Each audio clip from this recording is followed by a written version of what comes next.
coat. Slightly more professional. So we're recording this as if we're actually presenting it, right? Yep. Okay. Are we ready now? I think so. Okay. Welcome to our straw bale climbing tower presentation. I am Mrs. Carter and this is Mr. Hamilton. Thank you very much for watching and listening to our presentation. This one's mine. We made a 3D model so that you can picture what we are talking about with our straw bale climbing model. You can see in the images that we will have, it's 5 bales tall, and if each bale is around 20 or so inches, you know, that puts it about 100 inches or so tall. So the way that we have the tower designed, it will be approximately like 6 or 7-ish feet tall, which isn't really tall. It certainly could be taller, but it gives us a nice frame of reference for everything. We have 1, 2, 3, 4, 6 bales across the bottom, and then there are 5 bales on top of that, 4 bales, 3 bales, and 2 bales up to the top. You can see in the model that there is a bell hanging up at the top, and the idea would be that 2 people, 2 kids or adults, 2 kids would challenge each other to race to the top, and the one who gets there first would ring the bell. And that's the premise behind our straw bale climbing tower. We do have this as a 3D model that you can manipulate. If you would be interested in seeing that, we can provide you a link with that as well. We put together a budget for our presentation. Basically, the straw bales are going to be the biggest expense that we have. We had a price quoted from this from a local retailer, $5 a piece. We also consulted some area farmers. So the actual straw bales would be about $350. We had thought about a slide, but that was too cost prohibitive. And then we decided that it needed a bell. We got a bell price from Etsy, and it's a nice shaped bell with a ringer inside of it. So whoever gets to the top first would ring that. Of course, you're going to need those 2 posts to put it on. And then we're going to wrap those posts with a pool noodle.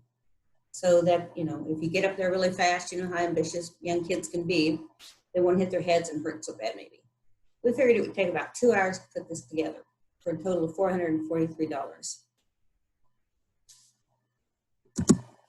So some things that you probably want to take into consideration if you're interested in doing this as part of your pumpkin patch or a fall festival attraction. First off, the straw bale climbing tower is applicable for all ages. So anywhere from, as long as a kid can climb, I could see a 3-year-old attempting to do this as well as a grown adult. And so it covers a wide range of ages, whereas some other pumpkin patch attractions like the train, like the lawnmower train that lots of places have, that is only applicable for small children and very small children at that. So this might even be better for, upper elementary kids would really enjoy racing up this as well. So it's definitely applicable to all ages. And, some of the other presentations will talk about like a tricycle race or something along that. And again, that's just for little kids. And this would hit several age groups. So a big advantage there. You might have some concerns with safety, but as Mrs. Carter alluded to, we will put pool noodles around the outside of the poles just to add some little cushioning there in case anybody would bump it or run into it or anything like that in their excitement. And then they are straw bales and it is a straw tower, so there's the potential to fall. So you wouldn't want to put it over a hard surface. You would want it over top of grass. You could even put it over the top of some loose straw, so there'd be some padding if a child or an adult would happen to trip or fall or anything like that. And again, the way we have it set up, it's only about 6 or 7 feet tall, so it's not excessively tall by any means.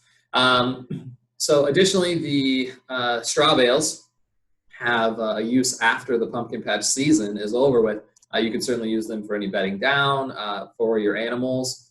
You could even potentially put it in your pumpkin patch in between the rows to help prevent weed growth or to just provide mulch if you needed to mulch any of your plants and clean the mums or anything like that that you would potentially have that you would be selling.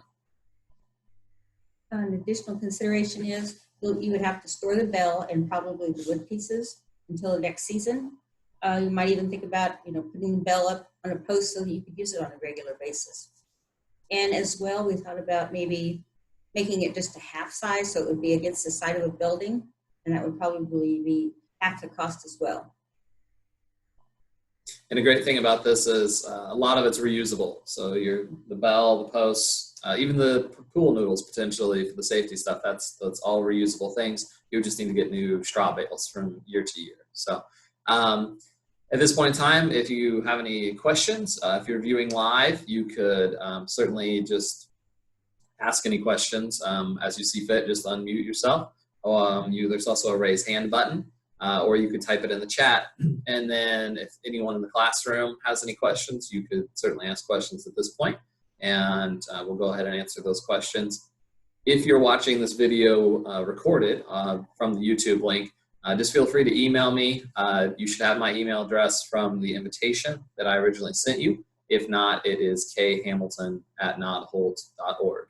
And we'll gladly answer any of those questions. Okay, so we do thank you for your time, and we look forward to hearing from you soon.